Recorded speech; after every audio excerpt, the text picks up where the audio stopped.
Olá, nono ano, como é que vocês estão? Tudo bem? Vamos começar nossa aula. A gente viu lá no vídeo passado sobre componentes orgânicos. Então a gente viu sobre carboidrato, a gente reviu, né? E sobre lipídios. Agora a gente vai começar a rever proteínas. Né? A gente não começou ainda, mas a gente vai começar a ver o nosso conteúdo novo. Proteínas. Proteínas. Elas têm várias funções, tá? É um componente orgânico muito complexo, com diversas funções, diversos tipos de especialidades. Vamos ver cada uma delas. Então, a proteína ela é formada por uma composição de aminoácidos. Então, temos aí uma composição básica de aminoácidos, onde vai ter a junção ela vai ter a composição de nitrogênio, tá? Vai ter carbono, vai ter oxigênio e hidrogênio. No carboidrato e no lipídio tem apenas carbono, oxigênio e hidrogênio. Na proteína vai ter aí o nitrogênio para poder compor a proteína. Então, proteína tem oxigênio, carbono, hidrogênio e nitrogênio, beleza? Essa aqui é a formação química do aminoácido, que vai ter aqui a junção de uma amina, hidrogênio, carbono alfa, um radical, que determina qual é o tipo de aminoácido. Temos aqui o conjunto de carboxila, beleza?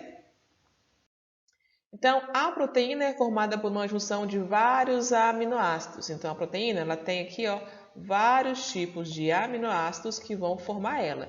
Então, uma proteína ela pode ter mais de 100 tipos de aminoácidos, sendo que nós conhecemos apenas 20 tipos de aminoácidos. Tá? Então, se quiser copiar isso aqui, é uma boa. Tá? Então, nós temos aí conhecimento de apenas 20 tipos de aminoácidos que vão se ligar para formar a proteína. Então, a proteína é formada pela união de vários tipos de aminoácidos, que podem se repetir ou não. A maioria se repete, tá? E cada aminoácido vai fazer um tipo de cadeia, que pode repetir eles, tipo essa imagem aqui, com dois vermelhinhos, tá? Que pode repetir ele e determina qual é o tipo de proteína. Então, os aminoácidos, temos aí os nossos 20 tipos de aminoácidos, temos aí tipos de aminoácidos que a gente produz e temos alguns que a gente não vai produzir, que a gente vai conseguir ele pela alimentação. Então, temos aqui alguns exemplos de aminoácidos, a cisteína, né, que é essa aqui, temos aqui a glicina, glutamina, ácido glutâmico. Então, temos aí 20 tipos de aminoácidos que vão se unir para formar os vários tipos de proteínas do seu organismo. Então, o aminoácido ele pode ter uma divisão, tá? Em tipo de aminoácido natural, que o nosso corpo produz, né? Que é isso daqui, tá? Então, por favor, copie isso aí no caderno de vocês, quando estiver disponível. Tá? Então, aminoácido natural, quando suas células produzem os aminoácidos, tá? Então, quando o nosso corpo mesmo produz esse tipo de aminoácido. Tipo, qual? Queratina, que o seu corpo produz nas suas células. Temos aminoácidos essenciais, quando são aqueles que a gente não produz, que temos que obter pela alimentação. Então, o nosso corpo não produz alguns tipos de aminoácidos e por isso a gente tem que consumir alguns tipos de derivados para conseguir esse tipo de aminoácido, tipo fenilalanina, que o seu corpo não produz. Beleza? Então, temos aqui como exemplo as carnes. A carne é uma fonte muito grande de proteína. Então, frango, a carne bovina, o peixe, tá? Os ovos, o queijo é uma fonte riquíssima de proteínas para o seu organismo. Então, temos duas classificações de aminoácidos, tá? Então, temos dois tipos de classificações dos aminoácidos. Aminoácido natural, que o seu corpo produz, e aminoácido essencial, que o seu corpo não produz. Então, temos principais funções das proteínas. Então, a proteína tem uma função estrutural, exemplo aí é o colágeno, elastina e a queratina. Então, a proteína pode ter uma função de estrutura, que vai proteger o organismo, que protege as células, que protege o seu corpo. Então, um exemplo aí vai ser a queratina, presente nos seus cabelos, tá? Que é os cabelos, nas suas unhas também. Então, a queratina é um tipo de proteína que o seu organismo produz, tá? E ela é uma proteção do seu organismo, protege o seu corpo para não perder ali água, por exemplo, principalmente nos cabelos, tá? Ele é um tipo de proteção e ele é resistente e ele consegue proteger o seu corpo contra perca de água, por exemplo. Outra função da proteína é a função enzimática, que é uma reação química.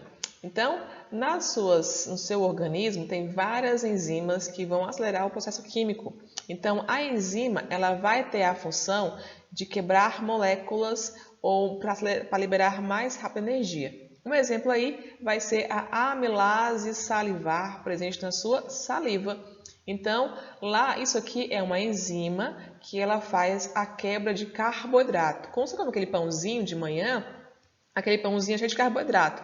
Para conseguir absorver isso aí, as enzimas vão lá nas moléculas grandes de carboidrato, lá no amido, quebra as ligações entre eles, transforma tudo isso aí em glicose ou frutose. Tá? Então, a enzima, exemplo aqui, ela vai ter ali uma ligação, ela se encaixa na molécula, né, se encaixa lá no carboidrato, para fazer a quebra das ligações e transformar isso tudo em glicose e frutose. Beleza? Para conseguir absorver no seu organismo. Não esqueçam disso. Nem toda proteína é enzima. Beleza? Mas toda a enzima é uma proteína. Então, se quiser copiar isso aqui, é bom copiar, porque isso é importante saber, tá? Nem toda proteína é uma enzima, mas toda enzima é uma proteína. Ok? Outra função é de transporte. A proteína também tem a função de transportar substâncias. Exemplo, hemoglobina. A hemoglobina ela vai se encontrar nas hemácias do seu sangue e auxilia no transporte de oxigênio e gás carbônico. Beleza? Então, bem aqui, aqui é uma hemácia sanguínea que vai se encontrar um emaranhado, isso aqui, que é a hemoglobina, que vai fazer ali a ligação para ligar e segurar o oxigênio e transportar para o seu corpo inteiro o oxigênio e eliminar o gás carbônico. Outra função de defesa. Então, as proteínas do seu organismo, tipo os anticorpos, é um tipo de proteína que vai te defender contra algum tipo de invasor, contra alguma bactéria, contra algum vírus, tá? Então, os anticorpos são tipos de proteínas que elas vão defender o seu organismo. Então, nós temos aí diversos tipos de funções, diversas proteínas, cada uma com uma função específica. Apesar de termos apenas 20 tipos de aminoácidos, eles vão se unir para formar as grandes variedades de proteínas. Daí nós temos aí mais de 100 mil tipos de proteínas, cada uma com uma função específica. Ok? Então, por hoje é só. Obrigada pela atenção, espero que tenham entendido. Qualquer dúvida é só perguntar no grupo do WhatsApp. Ok? Tchauzinho!